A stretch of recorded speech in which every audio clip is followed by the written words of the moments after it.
Amici, benvenuti. Ora faremo un bellissimo pouring e come dico sempre io, like e campanella, mi raccomando, iscrivetevi al canale con questi tutorial per principianti.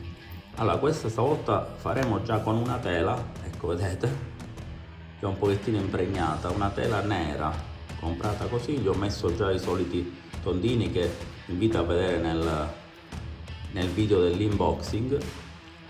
Cominceremo a fare questo pouring stavolta con un altro metodo, a scolo. Quindi procuriamoci una bottiglia di acqua usata, tagliamola, poi apriremo il tappo e faremo scolare il colore, ma vedremo passo dopo passo. Allora vi aspetto, mi raccomando, perché alla fine c'è sempre una bellissima sorpresa anche per voi.